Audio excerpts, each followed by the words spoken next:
Mateus, capítulo 26.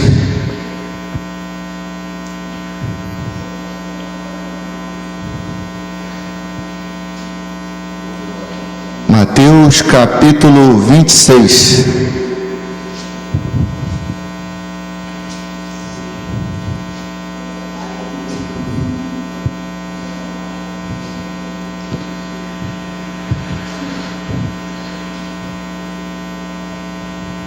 Uma palavra bastante conhecida, mas é de suma importância, tanto que eu estou esperando os irmãos que acharam. É o versículo 41.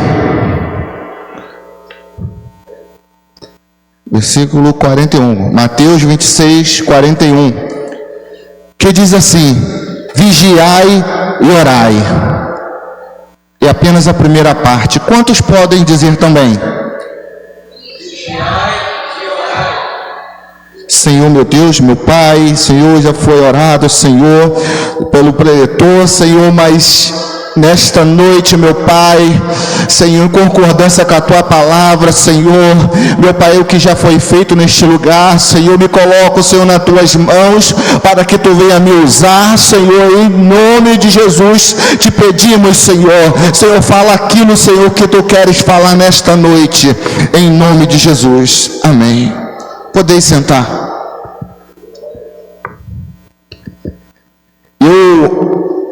Eu confesso aos irmãos que há muito tempo eu queria falar sobre esse texto. Já preguei outras vezes, mas nunca esse texto. E eu que estava esperando uma oportunidade de falar sobre esse texto. Quem me conhece, eu sou avivalista e eu gosto de pregar, de glorificar, de falar em mistério com Deus. Eu gosto de falar das grandezas de Deus, mas a minha palavra é uma palavra sempre de reflexão para a nossa vida, de convivência da palavra de Deus. Porque muitos anos atrás eu ficava, Senhor, as pessoas pregam e a pessoa glorifica, exalta, né, na palavra de Deus. E a minha mensagem, como eu sou avivalista, mas eu gosto de ficar centrado na palavra de Deus. E eu me alegro porque um rapaz uma vez chegou até mim e falei: a paz do Senhor, irmão André, que palavra foi aquela? Eu: que palavra? Aquela que você pregou 5 anos atrás. Falando de uma palavra que eu preguei há 5 anos atrás. Eu me maravilhei, porque ele lembrava da palavra que foi dita há 5 anos atrás. E eu tento priorizar, não para que a igreja talvez seguisse aquilo que eu estou falando, mas eu quero viver isso que eu estou falando. Precisamos viver. E Deus colocou essa palavra no meu coração. Eu já estou há muito tempo querendo falar ela. Essa palavra de vigiar e orar. Isso foi o próprio Jesus quem falou. Para que não entreis em tentação. Ele estava no monte do Getsemane. E ali ele estava angustiado. Ele estava presto a ser entregue aos homens. E agora ele estava em aflição, ele estava em agonia, e ele chama o seu discípulo para orar. Mas o interessante é que ele pega e fala assim: agora fica aqui, que eu vou mais adiante. E ele vai mais adiante e começa a orar. E ora, e ora, e ora com intensidade tão grande. Porque ele carregava o meu pecado, o seu pecado, o pecado da humanidade. Ele sabia que ia sofrer. E ali ele volta e encontra os discípulos dormindo. Ele diz: vocês não podem orar comigo nem uma hora.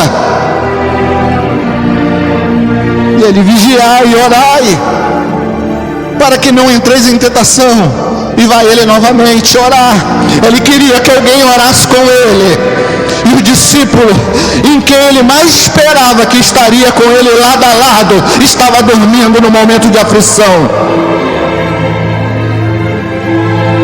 E ele vai e volta. Quando volta, está o discípulo dormindo. vigiai e orai para que não entreis em tentação. E volta novamente para orar, em aflição tão grande, que ele começa a suar, e no seu suor começa a sair gotas de sangue, porque ele estava aflito. E ali ele volta pela terceira vez e encontra os discípulos dormindo e diz: vigiai e orai. Porque a gente ora tantas vezes, oramos tantas vezes, mas não entendemos o que Jesus está falando. Porque muitas das vezes entramos em tentação, entramos em algo que não era para entrar. Muitas das vezes Deus não nos ouve como servo de Deus. E o que enxergamos nessa palavra? O que Jesus está querendo dizer? Eu quero que os irmãos entendam que nós entendemos que o pecado impede que Deus nos ouve, mas não é isso que estamos falando, não é isso que Jesus estava falando. Ele não estava em pecado.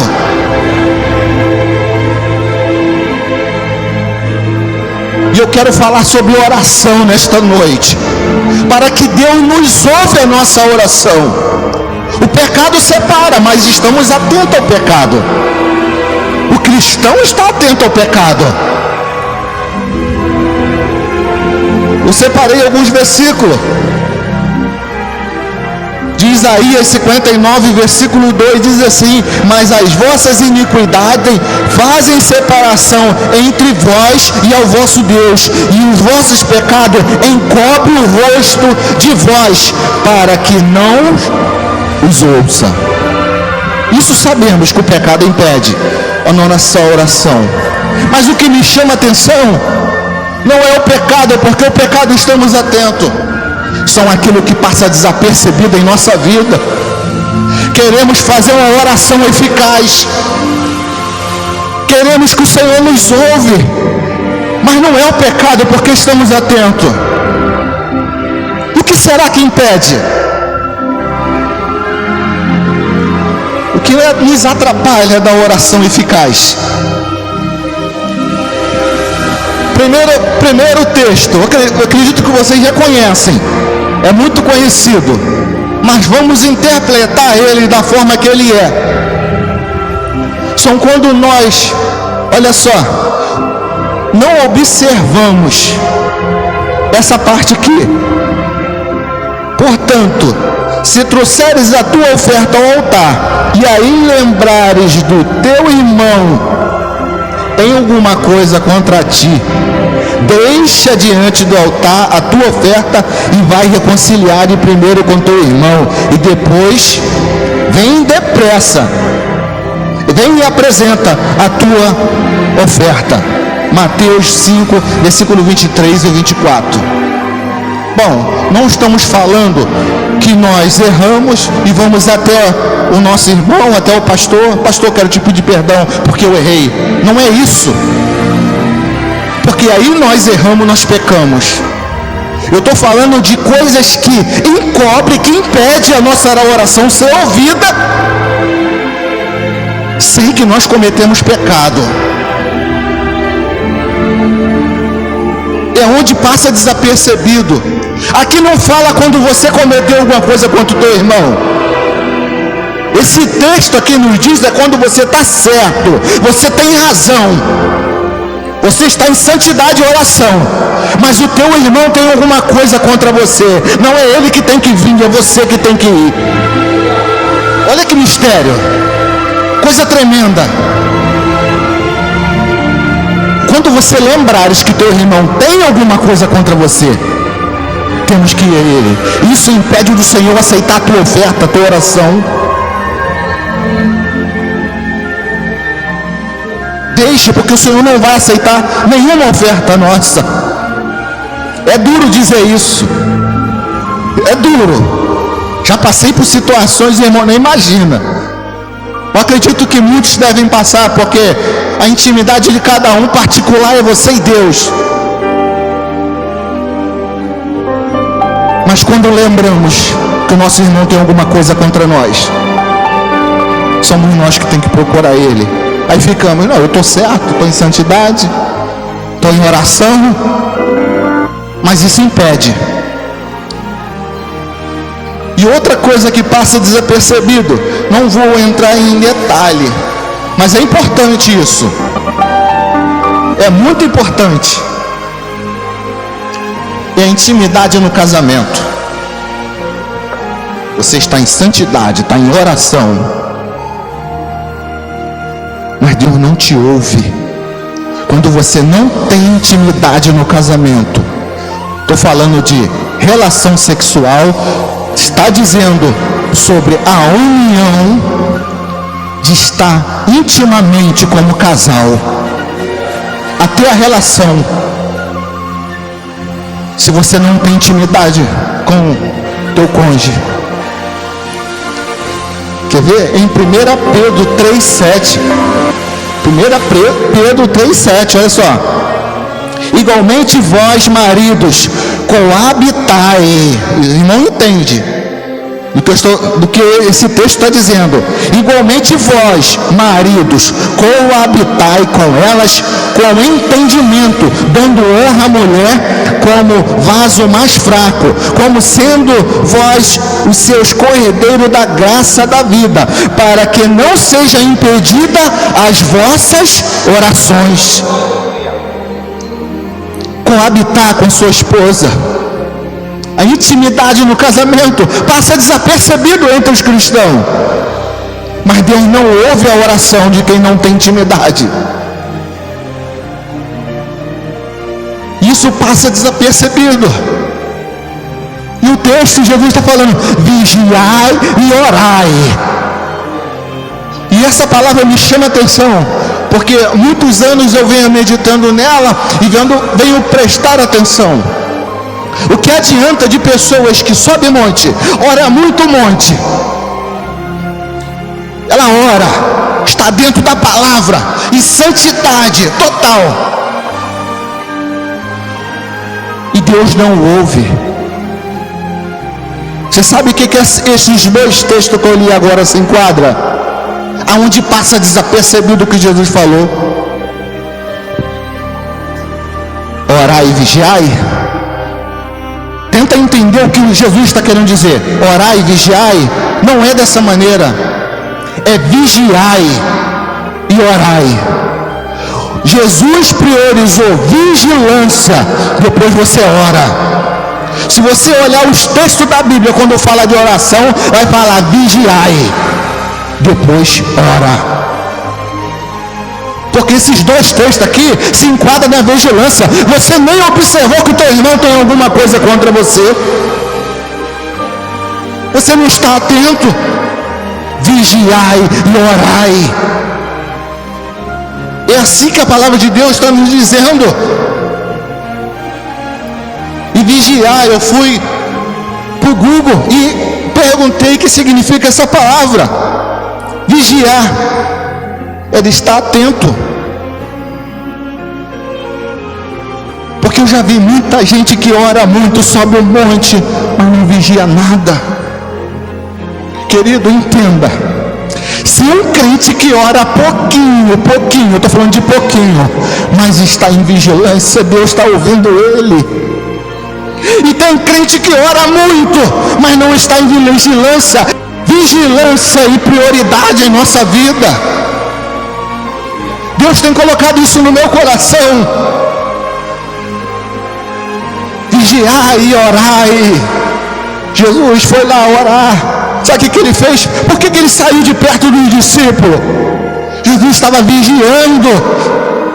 Ele saiu de perto dos discípulos porque ele tinha que falar com Deus. Ele não estava pronto para ouvir. Vigilância. Tenta entender o que Jesus falou com Deus a sós. Ele estava em vigilância, vigiar e orar, e voltou, está o discípulo dormindo. Aí ele pega e diz: vigiai. depois ora comigo, pelo menos 1 hora, vocês não podem? Vigilância, vamos priorizar em nossa vida, vigilância. Aí Deus pega, chama Gideon, para poder lutar numa batalha. Aí vai lutar numa batalha, e Deus fala que a guerra é nossa, que nós vamos vencer, né? Está falando para Gideão, a batalha ganha, e chamou os soldados para poder lutar.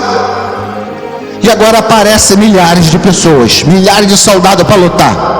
Deus pega e fala com ele: os medrosos e covardes voltam. Voltou 22 mil covardes e medrosos. Sobraram 10 mil soldados.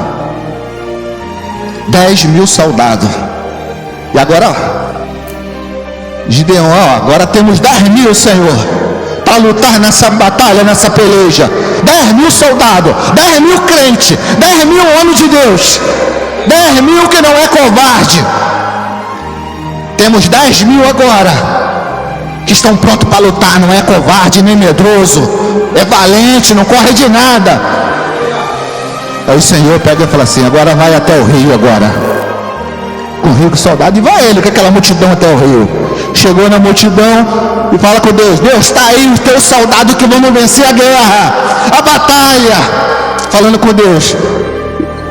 E Deus pega e fala assim: agora você vai separar todos aqueles que não se ajoelhar para beber água, que botar a cara na água,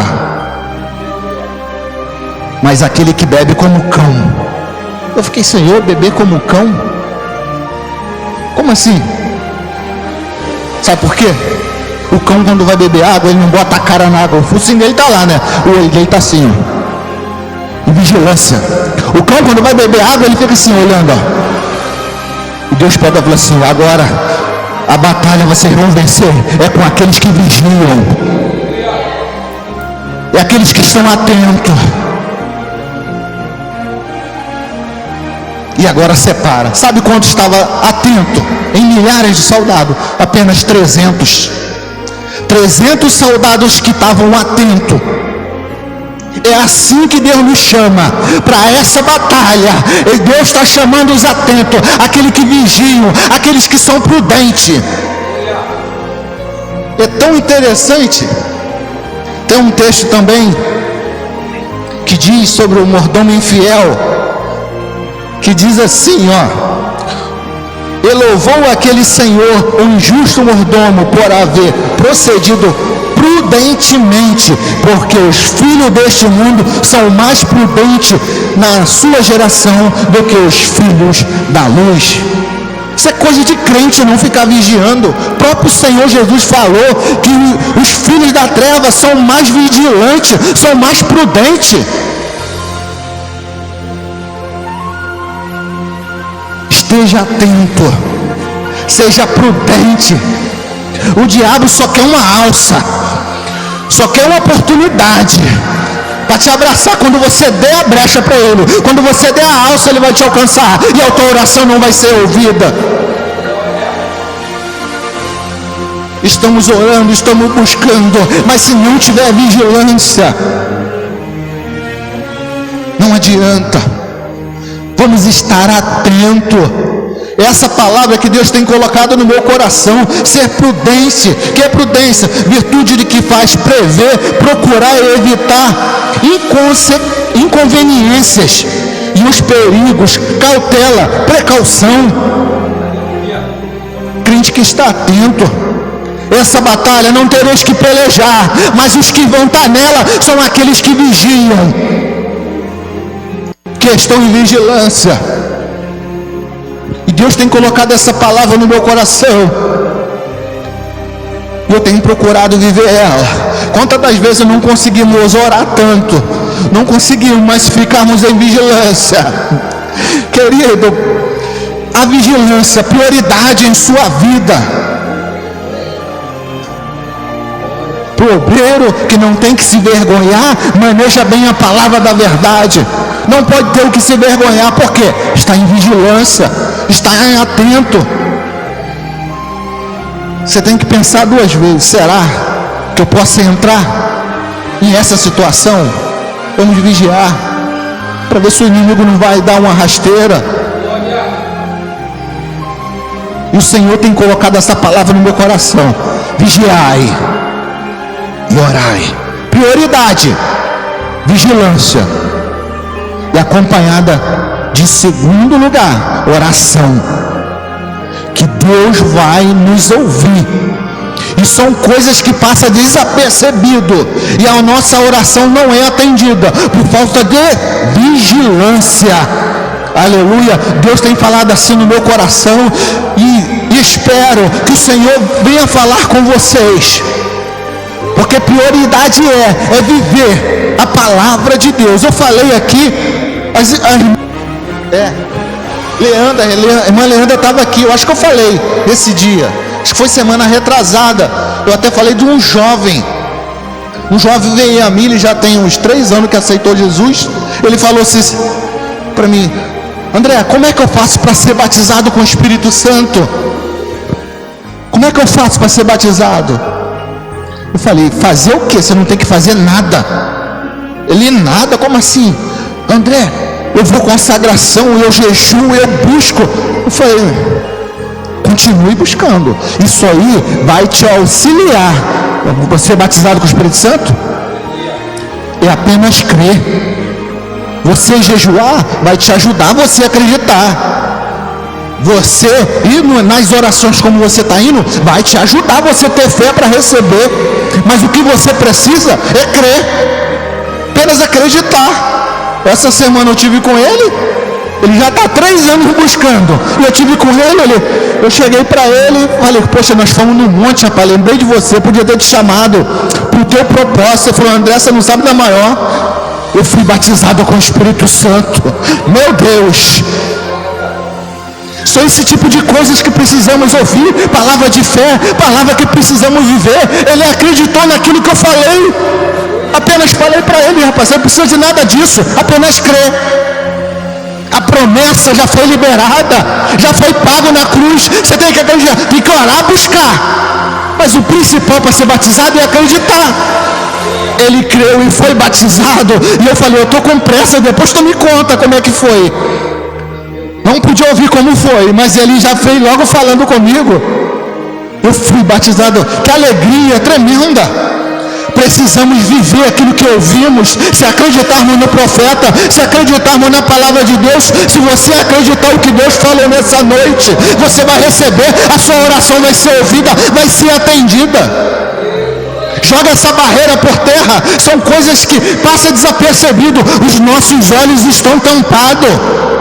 Foi lida aqui no texto aqui, que no tanque de Betesda, aquele que jogasse primeiro no tanque era curado.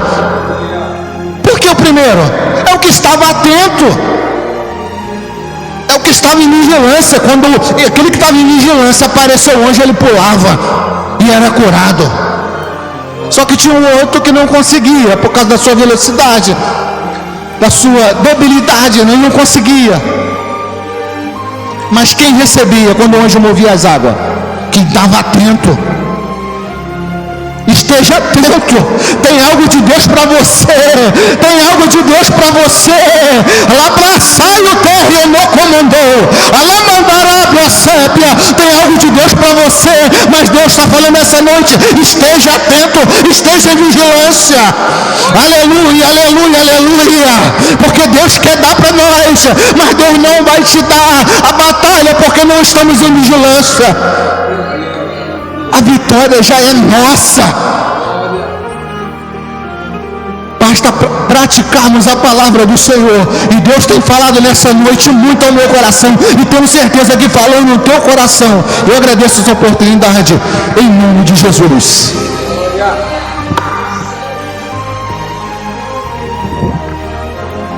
Palavra tremenda, né?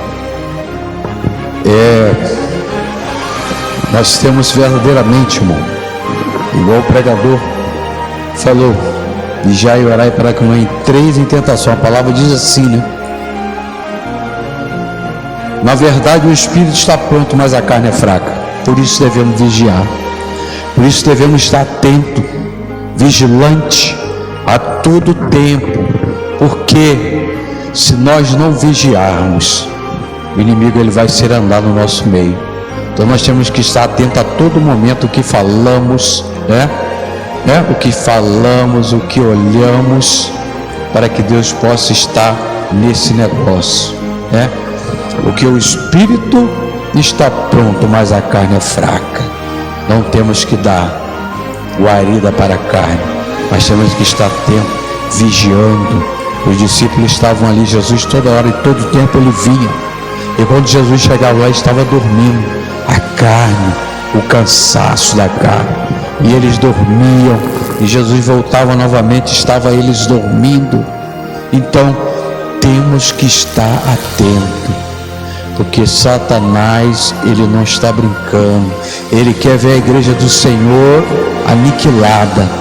Satanás quer ver a igreja do Senhor destruída, mas se nós passarmos a ser vigilante, passarmos a estar atento, vigiando no que falamos, Satanás vai cair por terra em nome de Jesus. Amém, igreja? Satanás vai cair por terra em nome de Jesus. Nós vamos colocar em pé, vamos orar a Deus.